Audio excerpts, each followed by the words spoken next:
ಏನು ನಾನ್ ಬಂದು ಅವ್ರ ಮುಂದೆ ತಪ್ಪೊಪ್ಕೋಬೇಕಾ? ಆಗಲ್ಲ ಮೇಷ್ಟ್ರೆ.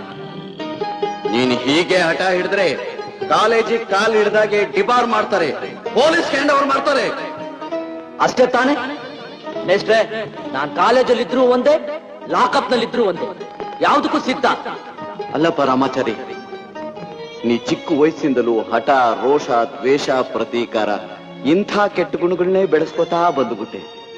ನನ್ನ ಮಾತು ಕೇಳೋ, ಈ ದ್ವೇಷ, ಪ್ರತೀಕಾರ ಅನ್ನೋದು ಪ್ರಾರಂಭದಲ್ಲಿ ಸಿಹಿಯಾಗಿದ್ರು ಅದರ ಅಂತ್ಯ ತುಂಬಾ ಕಹಿಯಾಗಿರುತ್ತೆ ಕಣೋ. ನೀವು ನನಗೆ ಮಿಡ್ಲಿಸ್ಕೊಳ್ಳಿದ್ದಾಗ ಮಾತ್ರ ಮೇಷ್ಟ್ರು, ಈಗಲ್ಲ. ಯೋ ಅವಿವೇಕಿ, ಅಕ್ಷರಂ ಕಲಿಸಿದಾತಂ ಗುರು ಕಣೋ. ಸರಿಯಪ್ಪ, ನೀನು ನನ್ನ ಮೇಷ್ಟ್ರು ಅಂತ ಒಪ್ಕೊಳ್ಳೇಬೇಡ, ಆದ್ರೆ ನೀನು ನನ್ನ ಶಿಷ್ಯ ಅಂತ ಯಾವತ್ತೂ ತಿಳ್ಕೊತೀನಿ ಕಣೋ. ಯಾವ ಜನ್ಮದ ಋಣಾನುಬಂಧನೋ ಏನೋ ನಿನ್ನ ಮೇಲೆ ನನಗೆ ಪಾಶ ಎಳಿತಾ ಇದೆ. ಈ ವಿಶ್ವಾಸ ವಾಂಚಲ್ಯ ನಿನಗಿಲ್ವೇನೋ?